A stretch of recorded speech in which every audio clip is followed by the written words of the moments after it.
Assalamualaikum warahmatullahi wabarakatuh. Nama saya Muhammad Holid dengan NPM 2021 0111010058 dari kelas B, Prodi Kesejahteraan Sosial. Saya akan menjelaskan tentang negara dan konstitusi.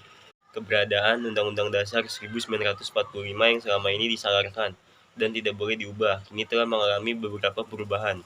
Tuntunan perubahan terhadap Undang-Undang Dasar 1945 itu pada hakikatnya merupakan tuntunan bagi adanya penataan ulang terhadap kehidupan berbangsa dan bernegara. Atau dengan kata lain, sebagai upaya memulai kontrak sosial baru antara warga negara dengan negara menuju apa yang dicita-citakan bersama yang dituangkan dalam sebuah peraturan dasar atau konstitusi. Perubahan konstitusi ini menginginkan pula adanya perubahan sistem dan kondisi negara yang otoritariannya menuju ke arah sistem yang demokratis dengan relasi lembaga negara yang seimbang. Dengan demikian, perubahan konstitusi menjadi suatu agenda yang tidak bisa diabaikan. Hal ini menjadi suatu keharusan dan amat menentukan bagi jalannya demokratis. Hal ini menjadi suatu keharusan dan amat menentukan bagi jalannya demokratisasi suatu bangsa. Realitas yang berkembang. Pengertian bangsa dan negara suatu kelompok manusia dianggap memiliki identitas bersama dan mempunyai kesamaan bahasa, agama, budaya, dan sejarah. Adapun teori terjadinya negara. 1. Teori tokrasi. 2. Teori organik. 3. Teori perjanjian. 4. Teori kekuasaan. 5. Teori kedaulatan. Pengertian negara. Negara merupakan salah satu bentuk organisasi yang dalam kehidupan masyarakat. Adapun tujuan-tujuan tertentu seperti terwujudnya ketentraman, ketertiban, dan kesejahteraan masyarakat. Latar page unsur-unsur negara adalah 1. Unsur pembentuk negara atau konstitutif, wilayah atau daerah rakyat pemerintah yang berdaulat. 2. Unsur deklaratif, pengakuan oleh negara lain. Negara. 1. Negara kesatuan atau unitaris. Negara kesatuan adalah negara yang tersusun tunggal, negara yang hanya berdiri satu negara saja. Tidak dapat negara dalam suatu negara. Dalam pelaksanaan pemerintah, daerah di negara kesatuan dapat dilaksanakan dengan dua alternatif sistem, yaitu sistem desentralisasi, di mana daerah-daerah diberikan leluasa dan kekuasaan untuk mengurus rumah tangganya sendiri, atau otonomi. Sistem sentralisasi di mana segala suatu urusan dalam negara tersebut langsung diurus oleh pemerintah pusat, termasuk segala hal yang menyangkut pemerintah dan kekuasaan di daerah. 2. Negara serikat atau federasi. Negara serikat adalah merupakan gabungan dari beberapa kemudian menjadi negara bagian dan pada suatu negara serikat. Tujuan fungsi negara. Fungsi negara, setiap negara mempunyai fungsi berhubungan erat dan tujuan dibentuknya negara tersebut. Fungsi negara dapat diartikan sebagai kegiatan negara untuk mencapai cita-cita dan harapan sesuai tujuan negara agar menjadi kenyataan. Fungsi negara menurut para ahli John Locke C. membagi fungsi negara menjadi 3, yaitu 1. Fungsi legislatif, yaitu membuat undang-undang. 2. Fungsi eksekutif, yaitu melaksanakan undang-undang. 3. Fungsi federatif, yaitu mengurusi urusan luar negeri, perang, dan damai. B. Muhammad Kusnadi. 1. Melaksanakan ketertiban. 2. Wilayah atau daerah. 1. Daratan. Wilayah daratan ada di permukaan bumi, dalam batas-batas tertentu, dan di dalam tanah, di bawah permukaan bumi. Artinya, semua kekayaan alam yang terkandung di dalam bumi, dalam batas-batas negara adalah hak sepenuhnya negara pemilik wilayah. 2. Lautan. Lautan merupakan wilayah suatu negara disebut laut teritorial negara itu, sedangkan laut di luarnya disebut laut terbuka. 3. Udara. Wilayah udara suatu negara ada di atas wilayah daratan dan lautan negara itu. Kekuasaan atas wilayah udara suatu negara pertama kali diatur dalam Perjanjian Paris pada tahun 1919 atau dimuat dalam Lembaga Negara Hindia Belanda nomor 536 atau 1928 dan nomor 339 atau 1933.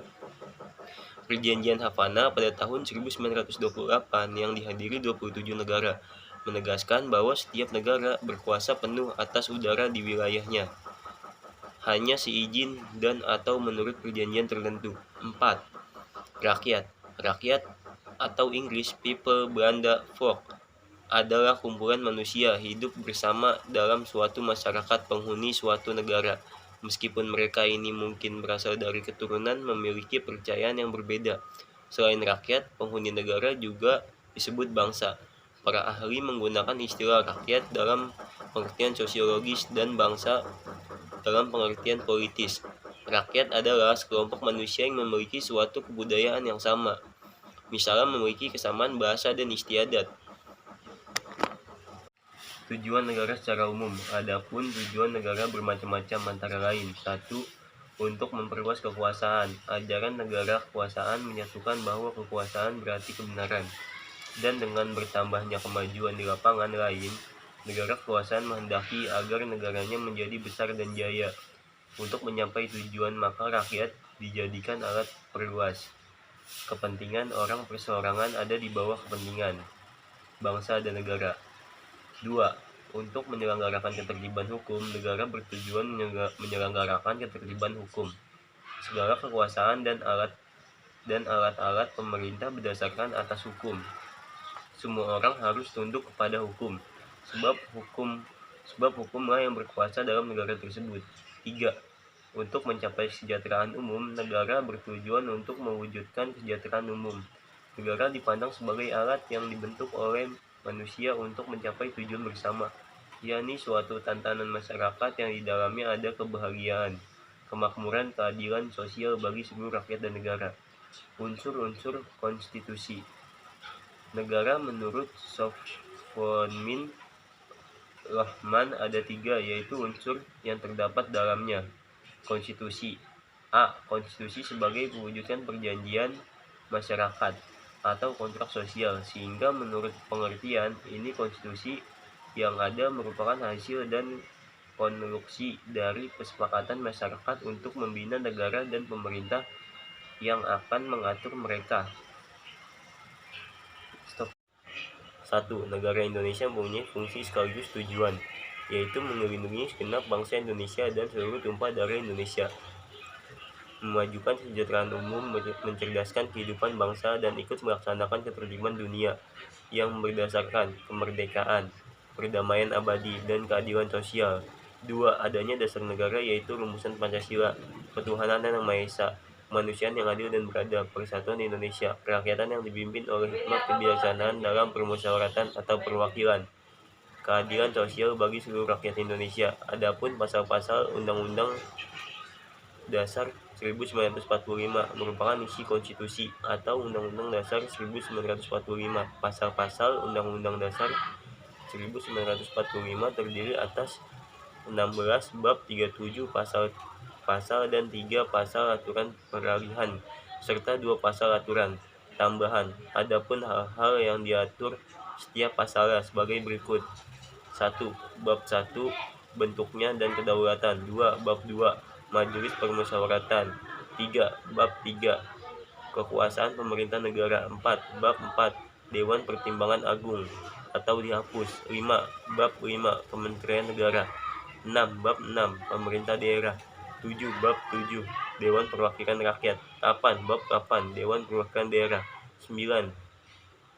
Bab 9 Pemilu. 10. Bab 10 Hal Keuangan. 11. Bab 11 Kekuasaan Kehakiman. 12. Bab 12 Wilayah Negara. 13. Bab 13 Warga Negara dan Penduduk Indonesia. Negara Serikat atau Federasi. Negara Serikat adalah negara yang merupakan gabungan dari beberapa kemudian menjadi negara-negara bagian daripada suatu negara serikat. Batas-batas negara. Pengertian batas negara. Wilayah negara adalah daerah atau lingkungan yang menunjukkan batas-batas suatu negara, di mana dalam wilayah tersebut negara yang bersangkutan dapat melaksanakan kekuasaannya, sehingga menjadi tempat berlindung bagi rakyat sekaligus sebagai tempat untuk mengorganisir dan penyelenggaraan pemerintahannya. 5. Pemerintah yang berdaulat. Istilah pemerintah merupakan terjemahan dari kata asing government atau Inggris government atau Prancis yang berasal dari kata Yunani kouboufaf yang berarti mengemudikan kapal atau nakhoda. Dalam arti luas, pemerintah adalah gabungan dari sebuah badan kenegaraan, atau eksekutif, legislatif, dan yudikatif. Yang berkuasa memerintah di wilayah suatu negara dalam arti sempit, pemerintah mencakup lembaga eksekutif saja. Zona ekonomi eksekutif atau ZEE, yaitu wilayah laut suatu negara yang lebarnya 200 mil ke laut. Bebas di zona ini, negara pantai berhak menggali dan mengolah segala kekayaan alam untuk kegiatan ekonomi eksekutif negara tersebut. Landasan kontinen, yaitu daratan di bawah permukaan laut di luar laut teritorial dengan kedalaman 200 mil atau lebih. Landasan benua, yaitu laut suatu negara yang lebarnya lebih dari 200 mil laut. Indonesia merupakan negara maritim. Sepertiga bagian negara Indonesia adalah laut. Indonesia memiliki garis pantai sekitar 81.900 km dan Indonesia memiliki batas darat atau kontinen. Jika ditotal, maka jumlah batas laut memiliki 10 hubungan dengan negara lain dan jumlah batas daratnya 3 dengan negara lain. Secara geografis, Indonesia terletak antara dua benua, yaitu Asia dan Australia, dan diapit pula oleh dua samudra, yaitu Samudra Hindia dan Samudra Pasifik.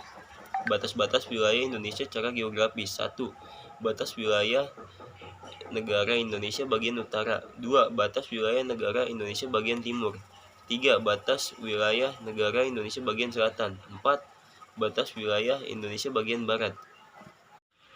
Kita tahu bahwa konstitusi di negara Republik Indonesia adalah Undang-Undang Dasar 1945 yang bersifat kaku.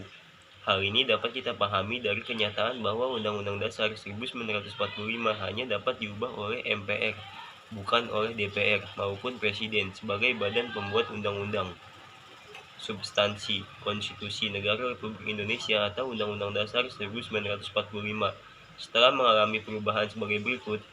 1. Pembukaan. Alinea pertama. Dari pembukaan Undang-Undang Dasar 1945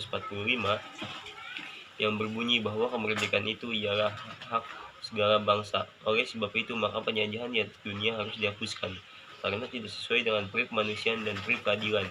Kalimat tersebut menunjukkan keteguhan dan kuatnya motivasi bangsa Indonesia untuk melawan penjajahan, untuk merdeka.